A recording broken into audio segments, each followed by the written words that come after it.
আসসালামু আলাইকুম। সবাই কেমন আছেন? আমন্ত্রণ জানাচ্ছি মিমি রান্নাঘরে আজকের এই গরুর ভুড়ি ভুনার রেসিপিটা দেখার জন্য।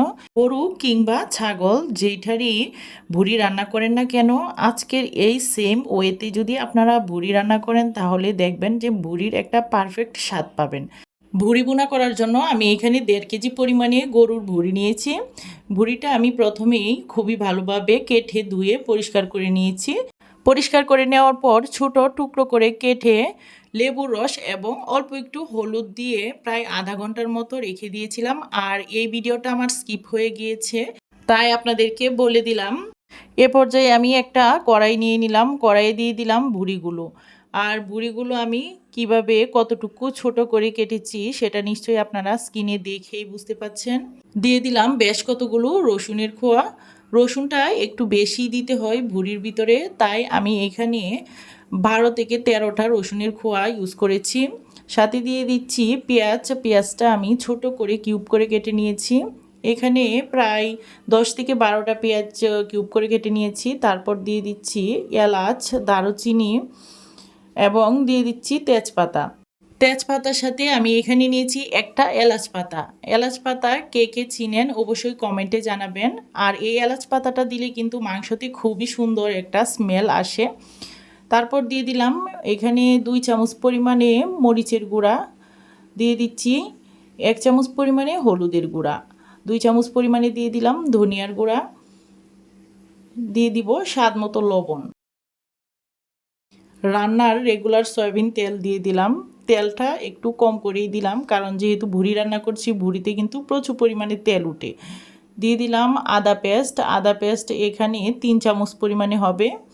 তারপর আমি একটা স্প্যাচুলা দিয়ে নেড়ে চেড়ে একসাথে মিশিয়ে দিচ্ছি। আপনারা চাইলে এই কাজটা হাতেও করতে পারেন, হাতেও ভালোভাবে একসাথে মশলাটার সাথে ভুড়িটাকে ভালোভাবে মিশিয়ে দিতে পারেন। মশলাটার সাথে ভুড়ি মিক্স করে নেওয়ার পর দিয়ে দিচ্ছি এখানে আমি 3 কাপ পরিমাণে পানি। প্রথমে আমি 1 কাপ দিয়েছি, তারপর আবার মনে হয়েছে যে আমার আরও 1 কাপ লাগবে, আরও 1 কাপ দিয়ে দিলাম। মোট 3 কাপ পরিমাণে আমি এখানে পানি ইউজ করেছি। তারপর কিন্তু আমি আর কোনো পানি ইউজ করব না, কারণ ভুড়ি থেকে কিন্তু প্রচুর পরিমাণে তেল উঠবে এবং পানি উঠবে। পানি দেওয়ার পর ঢাকনা দিয়ে ঢেকে চুলায় বসিয়ে দিব। 5 মিনিট হয়ে যাওয়ার পর ঢাকনা সরিয়ে আবার একটু নেড়ে ছেড়ে দিব। বন্ধুরা, ভিডিওর এই পর্যায়ে সাথেই থাকুন।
ভুড়িটাকে আধা ঘন্টা জাল করে নেওয়ার পর আমি এখানে দিয়ে দিচ্ছি 2 চামচ পরিমাণে জিরা পেস্ট।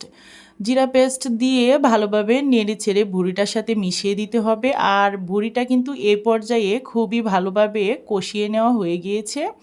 আর কষিয়ে নেওয়ার পর আপনারা দেখতেই পাচ্ছেন যে ভুড়ি থেকে প্রচুর পরিমাণে তেল বের হয়ে এসেছে।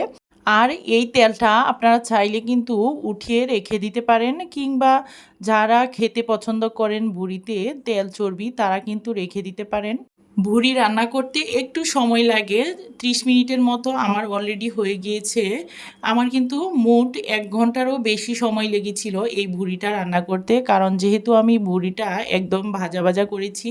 আমি সাধারণত ভুড়ি রান্না করি 2 থেকে 3 বার জাল করে নেওয়ার পর কিন্তু ওই ভুড়িটাই খাওয়া হয়। যেহেতু আপনাদের সাথে ভিডিওটা শেয়ার করছি, তাই আমি একবারেই কিন্তু অনেকক্ষণ জাল করে তারপর আপনাদের সাথে শেয়ার করেছি ভাজা ভাজা করে। একবার জাল করে এত সুন্দর এবং পারফেক্ট ভুড়ি হয়েছে সেটা আপনারা দেখেই বুঝতে পারবেন। এখানে দিয়েছি আমি 1.5 চামচ পরিমাণে স্পেশাল মশলা, আর এই মশলাটা আমি নিজের হাতেই তৈরি করেছি ঘরে থাকা সাধারণ কিছু মশলা দিয়ে। এখানে আমি যে মশলাগুলো ইউজ করেছি সেগুলো হচ্ছে বড় এলাচ একটা, স্টার মশলা, লং, গোলমরিচ, তেজপাতা, অল্প একটু মৌরি এবং অল্প একটু জিরা, এবং আপনাদেরকে যে ফার্স্ট একটা এলাচ পাতা দেখালাম সেই এলাচ পাতা একদম ছোট ছোট করে কেটে ভেজে তারপর ব্লেন্ডারে ব্লেন্ড করে নিয়েছি। তারপরে কিন্তু এই মশলাটা তৈরি হয়েছে। আর এই মশলাটা মাংসের ভিতরে বলেন কিংবা ভুড়ির ভিতরে বলেন, যে কোনো মাংসেই যদি আপনি ইউজ করেন খুবই ভালো লাগে আর খুবই ফ্লেভারফুল হয় সেই খাবারটা।